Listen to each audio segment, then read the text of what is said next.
Hi friends, welcome back to J Saiji tutorials. ఇక్కడ మాట్లాడుతున్నది జే సాయి గోపాల్. మనము ఈరోజు ఏం చూస్తున్నామంటే ఈ వీడియోలో 2018 పేపర్ ఫ్రెండ్స్. ఇది సిఎస్ఎస్ది సెకండ్ సెమిస్టర్ వాళ్ళకు ఉండేది. ఫౌండేషన్ కోర్సులో ఇది ఒక ఎగ్జామినేషన్ ఫ్రెండ్స్. ఫౌండేషన్ కోర్సులన్నీ 2 అవర్స్ 2 అవర్స్ ఉంటాయి ఎగ్జామినేషన్స్. 50 మార్క్స్కి ఎగ్జామ్ ఉంటుంది. ఆన్సర్ ద ఆల్ క్వశ్చన్స్ అంటే ఇది ఇంగ్లీష్కి సంబంధించినది ఫ్రెండ్స్. సిఎస్ఎస్ అనేది కమ్యూనికేషన్ సాఫ్ట్ స్కిల్స్ అని అంటారు. ఫుల్ ఫామ్ వచ్చేసి కమ్యూనికేషన్ సాఫ్ట్ స్కిల్స్. ఇది ఎస్కే యూనివర్సిటీ యొక్క ప్రీవియస్ పేపర్ ఫ్రెండ్స్. మనం ఫస్ట్ యూనిట్ అంటే answer the all questions. Each question carries the 10 marks. అంటే ఒక్కొక్క క్వశ్చన్ 10 మార్క్స్ క్యారీ అయి ఉంటాయి. అంటే మనకి మొత్తం టోటల్ ఎన్ని యూనిట్స్ ఫ్రెండ్స్? మనకి 5 యూనిట్స్ ఉంటాయి కదా. ఒక్కొక్క యూనిట్ నుంచి 10 మార్క్స్ ఇస్తారనమాట.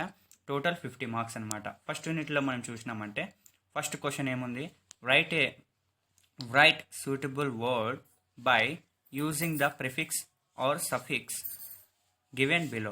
అంటే వాళ్ళు సఫిక్స్ కానీ ప్రిఫిక్స్ కానీ ఇస్తారు. దానికి తగ్గట్టుగా ఒక వర్డ్ని మనం రాయాలన్నమాట. ఎగ్జాంపుల్కి ఇక్కడ సఫిక్స్ ఇచ్చారు. సఫిక్స్ అంటే లాస్ట్లో వచ్చేది. ఏజీఈతో ఎండ్ అయ్యే వర్డ్ని ఏదో ఒకటి మీకు తెలిసినది రాయండి. ఎగ్జాంపుల్కి గ్యారేజ్ అటువంటిది. నెక్స్ట్ వచ్చేసి ఇక్కడ సెకండ్ బి క్వశ్చన్ చూసినామంటే డిస్ అనేది ఇచ్చారు. ఇది ప్రిఫిక్స్ ఫ్రెండ్స్. అంటే ముందర వచ్చేది.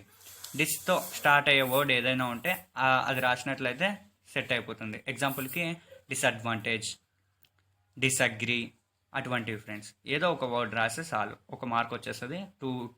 దానికి 2 మార్క్స్ అనమాట. నెక్స్ట్ సెకండ్ క్వశ్చన్ చూసినామంటే write compound words for the given below. కింద ఇచ్చిన వాటికి కాంపౌండ్ వర్డ్స్ రాయాలంటే ఫ్రెండ్స్. కాంపౌండ్ వర్డ్స్ అంటే నాకు ఐడియా లేదు, మీకు ఐడియా ఉంటే రాయండి.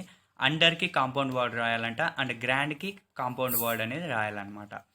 ఒక్కొక్క దానికి ఒక్కొక్క మార్క్ చొప్పున 2 మార్క్స్ వస్తాయి ఫ్రెండ్స్. నెక్స్ట్ థర్డ్ క్వశ్చన్ వచ్చేసి right 1 word substitutes for the given sentence. 1 word substitutions అనేవి రాయాలంట ఫ్రెండ్స్. కింద ఇచ్చారు 1 వర్డ్ సబ్స్టిట్యూషన్స్ దేనికి రాయాలనేది. 1 who works for the welfare of women. Welfare ఉమెన్కి ఎవరు సహాయపడుతుంటారు వాళ్ళకి ఒక 1 వర్డ్ సబ్స్టిట్యూషన్ ఉంటుంది. ఆ 1 వర్డ్ సబ్స్టిట్యూషన్ ఏంటి అనేది మీరు చదువుకుంటే రాయగలుగుతారు. వీటికి లేకపోతే రాయలేరు ఫ్రెండ్స్. చదువుకోవాలి వీటికి లిస్ట్ ఆఫ్ 1 వర్డ్ సబ్స్టిట్యూషన్స్ వచ్చేసి. నెక్స్ట్ బి క్వశ్చన్ చూసినామంటే 1 too strong to be overcome. దానికి 1 వర్డ్ సబ్స్టిట్యూషన్ రాయాలి ఫ్రెండ్స్. దీనికి 2 మార్క్స్ అనమాట. రెండిటి ఇస్తారు. రెండిటికి ఆన్సర్ చేసినామంటే 2 మార్క్స్ వచ్చేస్తాయి అనమాట. నెక్స్ట్ ఫోర్త్ క్వశ్చన్ చూసినామంటే ఫోర్త్ క్వశ్చన్లో మనకి write synonym or antonym for the following word. Friends ఇక్కడ కన్ఫ్యూజ్ కావద్దండి. సినోనియం కానీ యాంటోనియం కానీ రాయాలంటున్నారు. అంటే వాళ్ళు అడిగిండేవి రాయాలన్నమాట. ఫస్ట్ ఏ క్వశ్చన్ చూసినామంటే క్లోజ్కి డాష్ ఉంది. డాష్ ఉన్నప్పుడు సినోనియం రాయాలి. ఓకేనా ఫ్రెండ్స్? క్లోజ్కి సినోనియం రాయాలి. ఓకేనా? నాకు ఈ సినోనియం తెలియదు ఫ్రెండ్స్, మీకు తెలిసినట్లయితే రాయండి. నెక్స్ట్ వచ్చేసి బీకి యాన్షియంట్కి ఆపోజిట్ వర్డ్. ఇది ఇంటూ ఉంది కాబట్టి ఇంటూ మార్క్ అంటే ఆపోజిట్ వర్డ్ అంటే యాంటోనియం అనేది రాయాలి యాన్షియంట్కి. ఓకేనా ఫ్రెండ్స్? నెక్స్ట్ ఫిఫ్త్ క్వశ్చన్ చూసినామంటే fill the blanks to make appropriate analogies from the options given below. Appropriate analogies అనేవి రాయాలండి ఫ్రెండ్స్. ఫస్ట్ వచ్చేసి క్వశ్చన్ చూసినామంటే ఫ్లో అనేది రివర్ అంట. స్టాగ్నెంట్కి ఏమొస్తుంది? కింద వాళ్ళ ఆప్షన్స్ ఇచ్చారు. రైనా, స్ట్రీమా, పూలా, లేదంటే కెనాలా. ఏది కరెక్ట్ ఆన్సర్ అది రాయండి ఫ్రెండ్స్. రాసినట్లయితే 1 మార్క్ వస్తుంది. నెక్స్ట్ వచ్చేసి బి క్వశ్చన్ చూసినామంటే convert the following grammatical form as directed. ఇది గ్రామటికల్ ఫామ్ వాళ్ళు ఇచ్చిన విధంగా మనము కన్వర్ట్ చేయాలంటున్నాడు. టు ఎక్స్ప్లెయిన్ అనేది వర్బ్ అంట. వర్బ్ టు నౌన్గా కన్వర్ట్ చేయాలి. టు ఎక్స్ప్లెయిన్ అనేది నౌన్గా కన్వర్ట్ చేయాలి. నౌన్గా కన్వర్ట్ చేస్తే ఏమొస్తుందో అది రాసినారంటే 1 మార్క్స్ వస్తుంది. మొత్తం మనకి ఫస్ట్ యూనిట్లో 10 మార్క్స్ అయినట్టే చూసుకోండి. ఇక్కడ first question 2 marks, second question 2 marks, third క్వశ్చన్కి 2 మార్క్స్, ఫోర్త్ క్వశ్చన్కి 2 మార్క్స్, మొత్తం 8 మార్క్స్ అయినాయి. ఫిఫ్త్ క్వశ్చన్లో ఒక్కొక్క మార్క్ 2 మార్క్స్, మొత్తం 10 మార్క్స్ అనమాట. అంటే ఫస్ట్ యూనిట్ అయిపోయింది. ఈ ఫస్ట్ యూనిట్ అంతా మనకి దేనికి సంబంధించి ఉంటుంది అంటే ఫ్రెండ్స్ వొకాబులరీ బిల్డింగ్కి సంబంధించినది అనమాట. నెక్స్ట్ సెకండ్ యూనిట్ చూద్దాం. సెకండ్ యూనిట్ నుంచి కూడా మనకి 10 మార్క్స్ క్వశ్చన్స్ వస్తాయి. 10 మార్క్స్కి ఇస్తారు ఫ్రెండ్స్ సెకండ్ యూనిట్ నుంచి కూడా క్వశ్చన్స్. ఇది గ్రామర్ 1 అనేసి ఫ్రెండ్స్. గ్రామర్ 1లో మనకి ఏమడుగుతారంటే ఫస్ట్ 6th క్వశ్చన్ చూసినామంటే underline the gerunds in the following sentence. Gerunds అనేవి అండర్లైన్ చేయాలన్నమాట. 3 మార్క్స్ అనమాట. దీనికి 3 ఇచ్చారు. A plucking flowers is forbidden. ఈ ప్లక్కింగ్ ఫ్లవర్స్ ఈజ్ ఫర్డెన్లో ఏదైతే ఉంటుందో గ్యారెంటీ దానికి అండర్లైన్ చేయాలి. నాకు తెలుసు ఫ్రెండ్స్ గ్యారెంట్స్ అంటే, మీకు తెలిసినట్లయితే అండర్లైన్ చేస్తే 1 మార్క్ వస్తుంది అనమాట. నెక్స్ట్ సెంటెన్స్ వచ్చేసి jumping over the fence the thief escaped. దీంట్లో గ్యారెంటీ ఏంది అనేది ఐడెంటిఫై చేసినట్లయితే 1 మార్క్ వస్తుంది. నెక్స్ట్ వచ్చేసి సి వచ్చేసి we saw a clown standing on his head. దీంట్లో కూడా గ్యారెంటీ అండర్లైన్ చేసినట్లయితే మీకు 1 మార్క్ వస్తుంది. మొత్తం 3 మార్క్స్ వస్తుంది అనమాట గ్యారెంటీ నుంచి. నెక్స్ట్ వచ్చేసి 7th క్వశ్చన్ చూసినామంటే identify at least 4 verbs auxiliary verbs from the given passage. వర్బ్స్ని ఆక్సిలరీ వర్బ్స్ 4ని మనము కనిపెట్టాలన్నమాట. కింద ఇచ్చినారు ఒక ప్యాసేజ్. ఆ ప్యాసేజ్లో ఏమన్నా 4 వర్బ్స్ కానీ ఆక్సిలరీ వర్బ్స్ కానీ కనిపెట్టాలి. ఒక్కొక్క దానికి హాఫ్ మార్క్ చొప్పున 2 మార్క్స్ వస్తాయన్నమాట ఫ్రెండ్స్. మనం ప్యాసేజ్ చూసినామంటే coffee is a beverage drink by many past generations of people. What most people do not realize is that coffee is made from beans picked from trees. Coffee trees are grown either from seeds or cuttings. ఈ పేరాలోంచి మనము 4 వర్బ్స్ని మనం pick చేయాలన్నమాట. Pick చేసి రాసినట్లయితే మనకి ఒక్కొక్క దానికి half mark చొప్పున 4కి 2 మార్క్స్ వస్తాయన్నమాట. ఓకేనా ఫ్రెండ్స్. నెక్స్ట్ వచ్చేసి 8th క్వశ్చన్ చూసినామంటే choose the right verb from the verbs given in the brackets. అంటే వాళ్ళు బ్రాకెట్స్లో 2 ఇచ్చారు ఆ వర్బ్స్ అనేవి. ఆ రెండిట్లో ఏది సెట్ అవుతుంది అనేది మనం రాయాలన్నమాట. ఫస్ట్ క్వశ్చన్ చూసినామంటే he likes to dash tennis. ఈ డాష్లో మనము ప్లేస్ కానీ ప్లే కానీ రాయాలి. ఏది సెట్ అవుతుంది, ఏది కరెక్టో అది రాయండి friends. He like to play tennis అని అనుకుంటున్నాను నేనైతే. మీకు ఏది కరెక్ట్ అయితే అది రాయండి. నాకైతే ఇంగ్లీష్ మీద అంత పట్టు లేదు. నెక్స్ట్ బి క్వశ్చన్ చూసినామంటే we dash with a pen. ఈ డాష్లో రైట్ కానీ రైట్స్ కానీ రాయాలి. We write with a pen, we writes with a pen, ఏది కరెక్టో అది. ఓకేనా. సి వచ్చేసి an ostrich cannot fly or flies.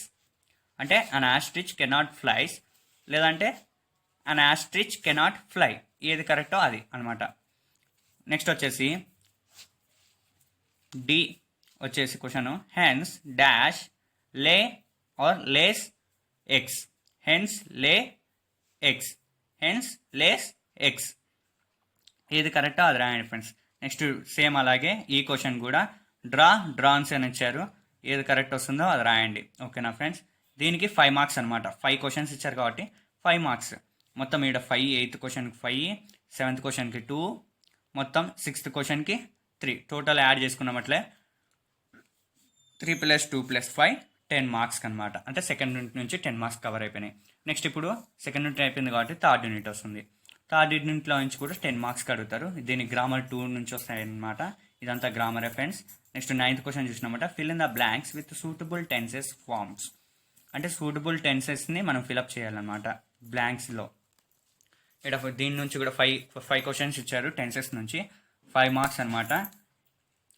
Janet first question వచ్చేసి Janet dash karate classes every Saturday. Attend అని ఇచ్చారు. అటెండ్కి సూటబుల్గా ఏది సెట్ అవుతుందో ఆ టెన్సెస్ దాన్ని రాయాలన్నమాట. నెక్స్ట్ బి వచ్చేసి the market dash usually noisy in the morning in the morning.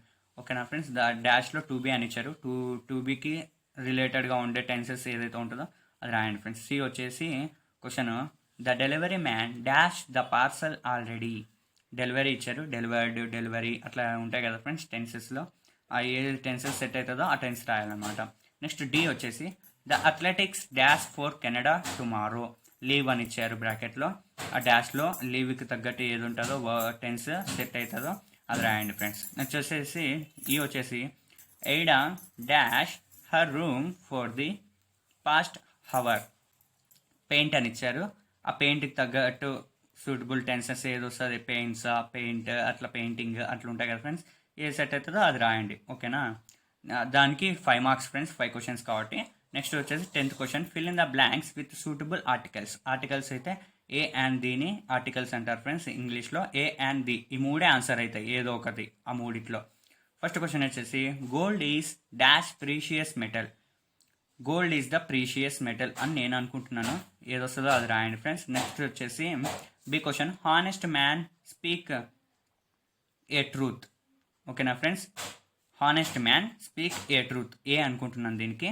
Next వచ్చేసి third one C he looks as stupid as an owl. అంటే owl అనేది ఇది మనకి ఓవల్ సౌండ్స్ ఉన్నప్పుడు యాన్ అనేది వస్తుంది అని ఒకసారి నేను విన్నాను, కాబట్టి ఓవల్ సౌండ్ ఉంది కాబట్టి యాన్ అనుకుంటున్నాను దానికి ఆన్సర్. ఓకేనా ఫ్రెండ్స్. నెక్స్ట్ వచ్చేసి 11th క్వశ్చన్ వచ్చేసి రైట్ అండ్ అప్రోప్రియేట్ ప్రిపోజిషన్ నుంచి అడుగుతున్నారు. Blanks given below. ప్రిపోజిషన్ రాయాలంట, అప్రోప్రియేట్ దానికి సెట్ అవుతుందో ఆ ప్రిపోజిషన్స్. ఏ క్వశ్చన్ చూసినామంటే this material is different dash that. ఆ డాష్లో ఏదో ఒక ప్రిపోజిషన్ రాయాలి సెట్ అయ్యేది. నెక్స్ట్ వచ్చేసి బి వచ్చేసి you should explain this dash them. Correct preposition రాయండి ఫ్రెండ్స్. ఓకేనా, రాసినట్లయితే మనకి ఈడ 2 మార్క్స్ 11th క్వశ్చన్కి. 10th క్వశ్చన్కి వచ్చేసి 3 మార్క్స్, 9th క్వశ్చన్కి వచ్చేసి 5 మార్క్స్, టోటల్ 10 మార్క్స్. అంటే యూనిట్ 3 నుంచి కూడా 10 మార్క్స్ వస్తాయి. నెక్స్ట్ 4th క్వశ్చన్, 4th యూనిట్కి పోదాం ఫ్రెండ్స్. మనం 4th యూనిట్ చూసినట్లయితే 4th యూనిట్ నుంచి మనకి క్వశ్చన్స్ వస్తాయి ఫ్రెండ్స్, క్వశ్చన్ అండ్ ఆన్సర్స్ వస్తాయి. ఈ క్వశ్చన్ అండ్ ఆన్సర్స్ వచ్చేసి 4th యూనిట్ వచ్చేసి లిజనింగ్ స్కిల్స్కి సంబంధించిన క్వశ్చన్స్ వస్తాయి. లిజనింగ్ స్కిల్స్కి సంబంధించిన క్వశ్చన్స్ వస్తాయి కాబట్టి ఏ క్వశ్చన్ ఇచ్చారో చూద్దాం. 12th క్వశ్చన్ వచ్చేసి what are the stages of listening process. Listening ప్రాసెస్కి స్టేజెస్ ఎటువంటిగా ఉంటాయి అనేసి మనము ఇంగ్లీష్లో రాయాలి. ఓకేనా ఫ్రెండ్స్, 5 మార్క్స్ ఉంటుంది దీనికి ఆన్సర్. 5 మార్క్స్కి తగ్గట్టు మనం ఆన్సర్ రాయాలి. ఓకేనా. 13th క్వశ్చన్ చూసినామంటే explain various strategies of effective listening. Effective లిజనింగ్కి తగ్గట్టు స్ట్రాటజీస్ ఏవే ఉన్నాయో అనేసి రాయాలంటున్నారు. దానికి 5 మార్క్స్. 5 మార్క్స్కి తగ్గట్టు మీరు రాయాలి ఫ్రెండ్స్ ఆన్సర్స్. అప్పుడే నీకు 5 మార్క్స్ పడతాయి, లేదంటే పడవు.